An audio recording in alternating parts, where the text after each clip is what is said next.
Assalamualaikum everyone. Today we are going to discuss lecture number 16 that is presentation. पिछले lecture में हमने सिर्फ data पढ़ा था इंडिविजुअल कंटिन्यूस एंड डिस्क्रीट. अब इस लेक्चर में हमारा जो रहता है दैट इज़ प्रेजेंटेशन.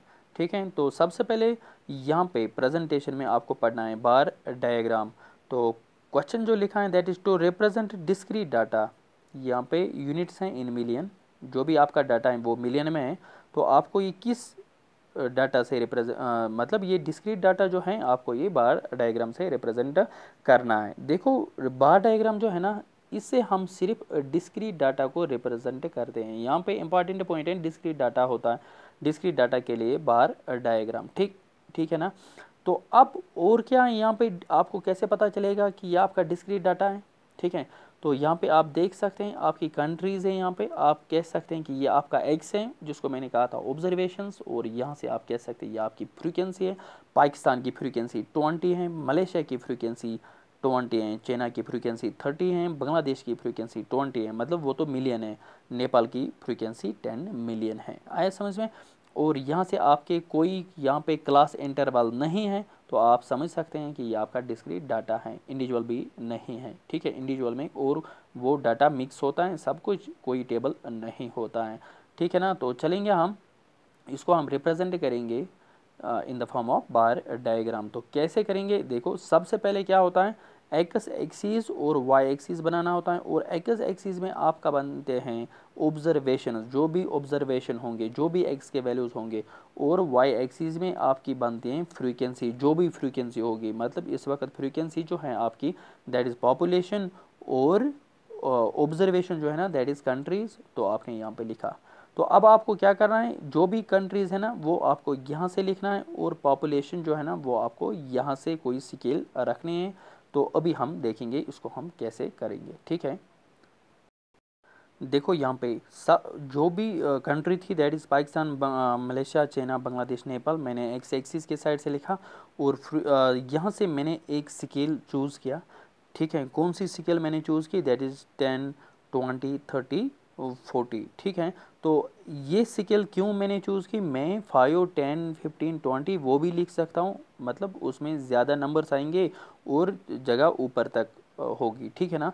तो ये आपकी अपनी मर्ज़ी है. और डाटा देख के भी आपको स्केल चूज़ करना होता है. कैसे देखो अगर आप यहाँ पे देखोगे 10, 20, 20, 30 लिखा है तो इसका मतलब 10, 20 ठीक रहेगा स्केल चूज़ करने के लिए. वैसे तो आप 5, 10, 15 या 20, 40, 60 वैसे भी आप कर सकते हैं. इसकी कोई रिस्ट्रिक्शन नहीं है, यह आपकी अपनी मर्ज़ी होती है. देखो सबसे पहले क्या करना होता है बार डायग्राम क्यों इसको कहते हैं बार्स डालने होते हैं. बार्स क्या होते हैं देखो बार्स होते हैं रेक्टेंगल्स. मतलब पाकिस्तान जो है ना पाकिस्तान की पॉपुलेशन दैट इज़ 20 है. तो आपको क्या करना है 20 मिलियन. तो आपको क्या करना है पाकिस्तान जो है ना यहाँ से पाकिस्तान. तो यहाँ पे एक बार डालना है आपको. बार होता है ऐसे रेक्टेंगल. ठीक है ना. तो ऊपर कहाँ तक जाना है मतलब ये यहाँ पे 20 है, 20 के सीध में जाना है आपको. आया समझ में. और इसके अलावा आपको कुछ नहीं करना है. ये आपका ग्राफ जो है दैट इज़ पाकिस्तान का बन गया. इसके बाद आपको क्या करना है. ठीक है, इसके बाद आपको देखना है कि मलेशिया जो है ना मलेशिया का बार क्या आएगा. ठीक है, तो यहाँ पे आप देख सकते हैं कि मलेशिया की जो फ्रीक्वेंसी है ना मलेशिया की फ्रीक्वेंसी 20 है. तो आपको क्या करना है आपको मलेशिया की सीध में 20 ही डालना है. मतलब इनको सेम आएगा. तो क्या करना है ऐसे आप देख सकते हैं. ठीक है ना. तो आपने क्या किया आपने 20 डाला. मतलब मैं तो रफली डालता हूँ, आपको एक्यूरेट डालना है. और इस बात का ख्याल रखना है कि रेक्टेंगल्स की जो विड्थ हैं ये सेम होनी चाहिए यहाँ पे. ठीक है, मतलब जो यहाँ पे रखोगे आप वही तो यहाँ पे रखना है. और इनके दरमियान जो ये गेप्स हैं. ठीक है ना. कौन सी गेप्स यहाँ पे जो आपको गेप्स हैं वो भी बराबर होनी चाहिए. इसकी रिस्ट्रिक्शन नहीं है कि आपको इनके दरमियान कितनी गेप रखनी है, बट जितना यहाँ पे रखना है उतना ही यहाँ पे रखना है. ठीक है, इसके बाद आपको देखना है कि चाइना जो है चाइना का ग्राफ फ्रीक्वेंसी क्या है दैट इज़ 30.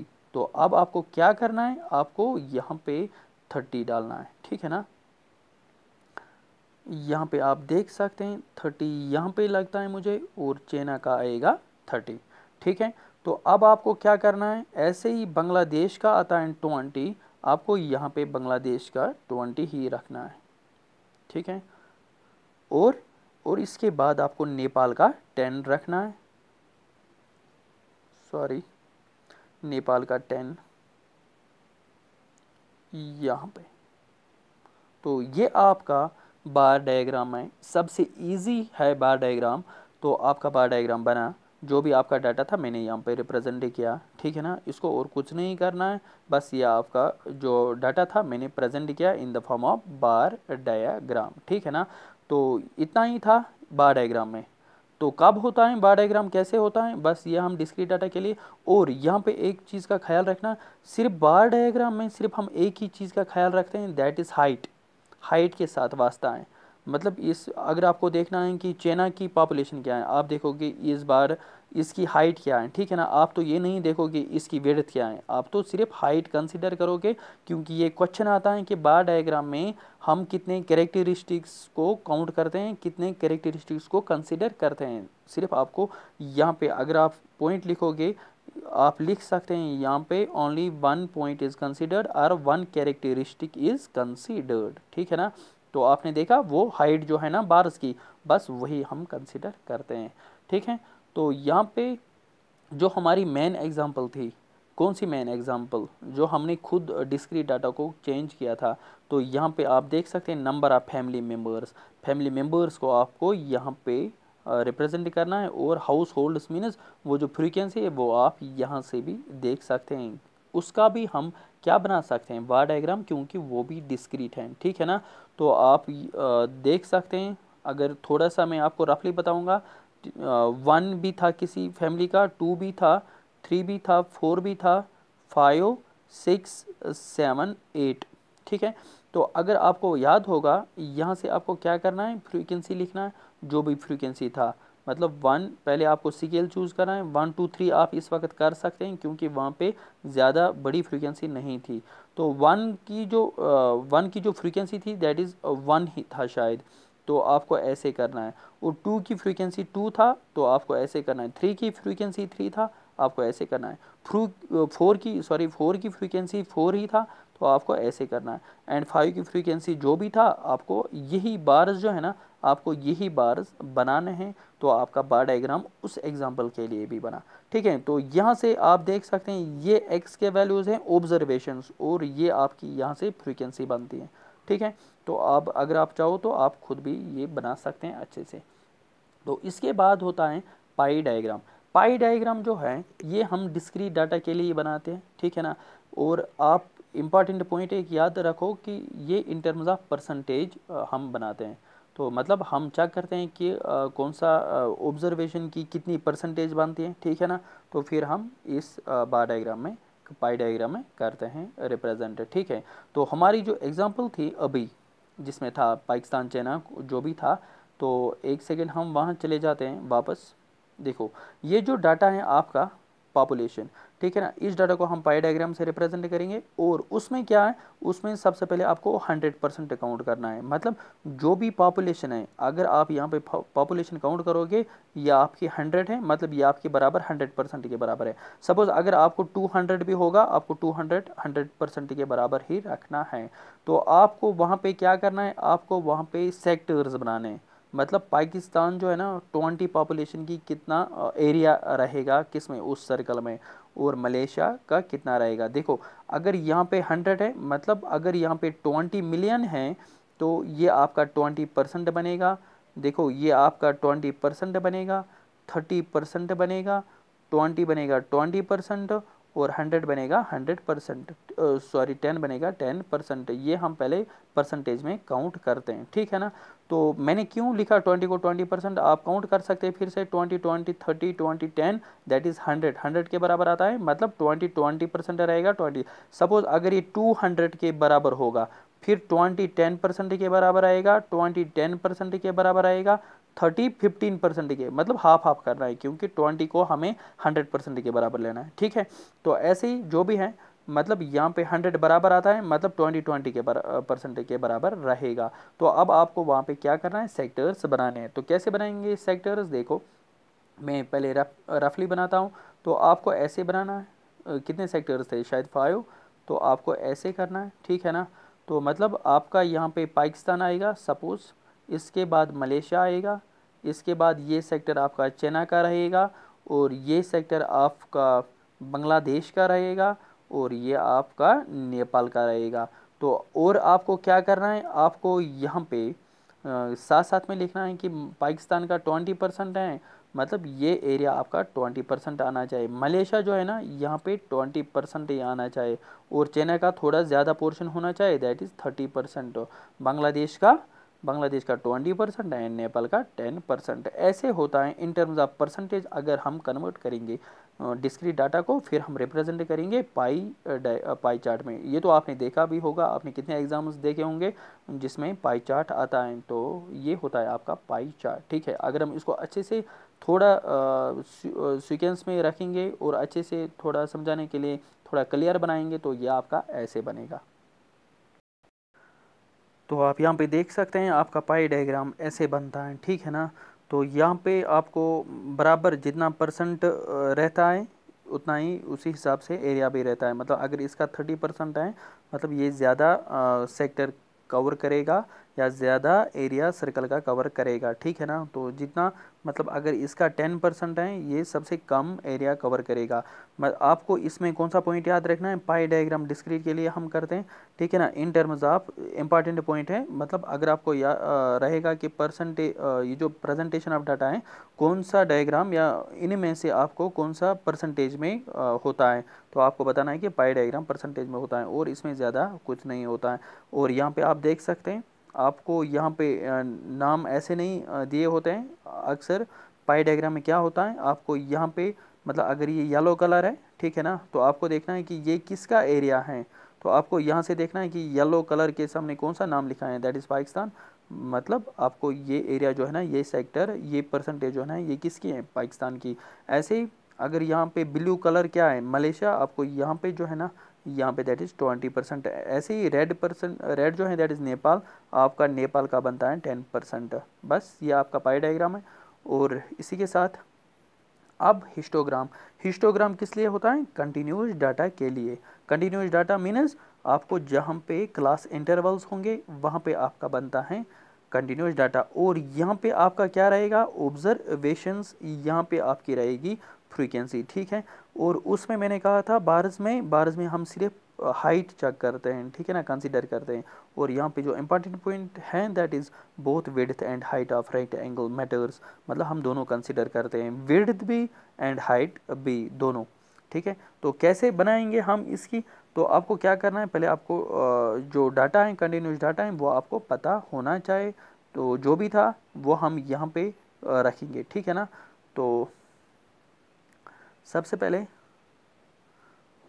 ये तो नहीं था, हाँ ये था ना, ज़ीरो। अगर हम इसकी बनाएंगे, किसकी, आप अच्छे से टेबल देखो, इसी की हम वहाँ पे हिस्टोग्राम बनाएंगे। हाँ आप यहाँ पे देख सकते हैं, जो भी वहाँ पे टेबल था मैंने साइड में रखा ताकि मुझे पता चलेगा जल्दी जल्दी कि किस क्लास इंटरवल की क्या फ्रीक्वेंसी है। तो सबसे पहले आपको यहाँ पे क्लास इंटरवल्स होते हैं, तो क्लास इंटरवल्स को हम यहाँ पे क्या करते हैं, वहाँ पे बार डायग्राम में सिर्फ एक एक इंडिविजुअल वैल्यू होता है, बट यहाँ पे क्लास इंटरवल्स हैं, ठीक है ना। तो क्या करते हैं हम इसका, हाँ आप यहाँ पे देख सकते हैं मैंने क्या किया, मैंने यहाँ पे class intervals x axis number of family member जो है ना, ये मैंने यहाँ से लिखे। देखो सबसे पहले था हमारा क्लास इंटरवल 0 to 3, इसलिए मैंने यहाँ से 0 to 3, इसका मतलब यहाँ से यहाँ तक आपका बनता है क्लास इंटरवल 0 to 3। इसके बाद कौन सा क्लास इंटरवल है, 3 to 6 का मतलब है यहाँ से यहाँ तक 3 to 6 है। और नेक्स्ट है 6 to 9, यहाँ से यहाँ तक आपका बनता है, ठीक है। और यहाँ पे आपको किस चीज़ का ख्याल रखना है, क्लास इंटरवल्स बराबर लेंथ के होते हैं, इसीलिए जितना यहाँ से यहाँ तक है उतना ही यहाँ से यहाँ तक, यहाँ से यहाँ तक, यहाँ से यहाँ तक, मतलब ये जो इनके बीच में जगह है, ठीक है ना, गैप है, ये बराबर होनी चाहिए। और स्केल मैंने कौन सी ली, देखो स्केल जो है ना, स्केल मीन्स यहाँ से मैंने कौन सी स्केल मैंने लिया 2 4 6 8 10 12 जो भी है, ठीक है ना। आप 1 2 3 4 ऐसे भी लिख सकते हैं, जो भी आपकी मर्जी है। हाँ आप यहाँ से लिख सकते हैं 3 6 9 12 जो भी है, आप बराबर गैप रखो। तो मतलब मैंने यहाँ से सूटेबल जाना कि 2 4 6 8 लेते हैं, ठीक है ना। तो अब हम क्या करेंगे, देखो सबसे पहला क्लास इंटरवल जो है दैट इज़ 0 to 3, जो हम देखेंगे यहाँ से यहाँ तक, इसकी फ्रीक्वेंसी बनती है 3, ठीक है। तो 0 to 3 जो है ना, हमें रखना है, इसका जो बार रहेगा दैट इज़ वो रहेगा कौन सा, वो रहेगा 3। तो 3 जो है ना, 3 किसके बीच में आएगा, 3 आएगा इनके बीच में यहाँ पे, ठीक है। तो अब हम क्या करेंगे, कैसे रखेंगे बार, देखो ऐसे, ठीक है।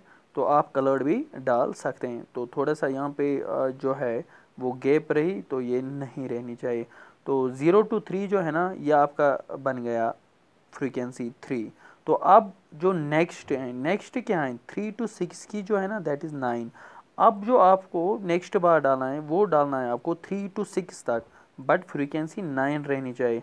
9 होता है, यहाँ पे आप देख सकते हैं इनके बीच में 9, बट यहाँ से यहाँ तक आपको बराबर रखना है। आपको इनके बीच में, बार्स के बीच में गैप नहीं आएगी, क्यों, क्योंकि ये कंटिन्यूस डाटा है। कंटिन्यूस डाटा के दरमियान गैप्स नहीं होती हैं, वो तो किस में होता है, वो डिस्क्रीट डाटा में होता है, इसलिए बार्स के दरमियान गैप्स होती हैं, बट यहाँ पे नहीं, ठीक है। तो 9 आप यहाँ पे 3 to 6 9 आप यहाँ से ऐसे कर सकते हैं, ठीक है।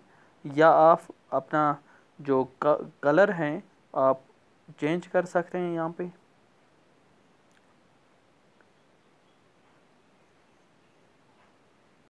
और जो नेक्स्ट आएगा दैट इज़ 6 to 9 जो है ना वो 8 है। 8 मीन्स यहाँ तक, ठीक है।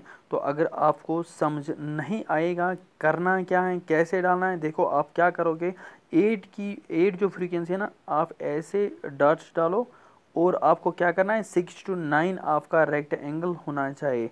कैसे, देखो 6 to 9 ऐसे, सॉरी इनके दरमियान यहाँ पे गैप्स आती हैं, ये भी नहीं चलेगा, ठीक है। हाँ ये चलेगा, 6 to 9 होना चाहिए, ठीक है। तो अगर आप चाहो तो आप कलर चेंज भी कर सकते हैं यहाँ पे, ठीक है ना। तो यहाँ पे आप देखो 3 to 9 रहेगा। तो आप यहाँ पे कंसिडर करो, सो ये जो है दैट इज़ 8, तो मतलब ये इसकी फ्रीक्वेंसी ऊपर से 8 है और यहाँ से 6 to 9 है। ये आपका बस सिंपल बन गया हिस्टोग्राम। हिस्टोग्राम क्या होता है, हिस्टोग्राम जैसे बार डायग्राम में बार्स होते हैं, ऐसे ही इसमें होता है, बट इसमें क्या होता है, ये कंटिन्यूस के लिए, क्योंकि यहाँ पे जो गैप आपको दिख रहे हैं ये नहीं होनी चाहिए, और यहाँ पे ये क्लास इंटरवल्स के लिए होता है, और यहाँ पे गैप्स का कोई कंसेप्ट नहीं है, ठीक है। बस इतना ही है हिस्टोग्राम। और इसमें क्या है important point, both width and height, मतलब विड्थ क्या है, विड्थ 3 to 6 है, आपको इससे पता चलेगा ना कि क्लास इंटरवल क्या है, और इसकी हाइट भी कंसिडर की जाती है, ठीक है, दोनों। बस इसको कहते हैं कि प्रेजेंटेशन ऑफ डाटा, ठीक है ना, कंटिन्यूस डाटा को हम कैसे प्रेजेंट करते हैं। तो नेक्स्ट जो है दैट इज़ फ्रीक्वेंसी पॉलीगॉन।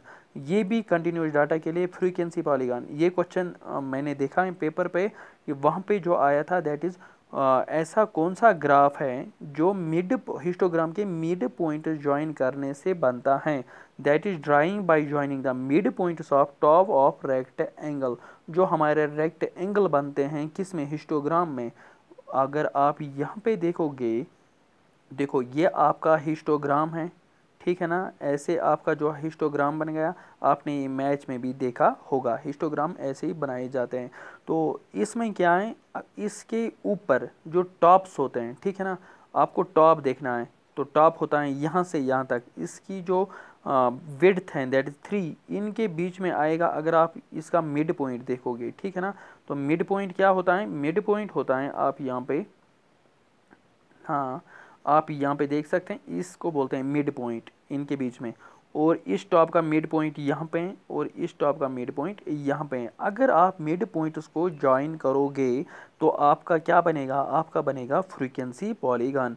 तो कैसे, देखो अगर हम यहाँ से इसको ज्वाइन करेंगे, यहाँ से ऐसे ज्वाइन करेंगे, तो ये जो लाइन बन गई, आपका बन गया क्या, आपका बन गया फ्रीक्वेंसी पॉलीगॉन। तो ये एक लाइन ऐसे होती हैं, ठीक है, ये तो आपने मैच में भी देखा होगा, ऐसे लाइंस जिनको कहते हैं हम फ्रीक्वेंसी पॉलीगॉन। और ये कैसे हम बनाते हैं, सीधी बात है, पहले यहाँ से क्लास इंटरवल्स, यहाँ से फ्रीक्वेंसी, फिर हम हिस्टोग्राम बनाते हैं, ठीक है ना। अगर आप पेंसिल से भी हिस्टोग्राम बनाओगे वो भी चलेगा, बाद में आप हिस्टोग्राम को रब भी कर सकते हैं, ठीक है ना।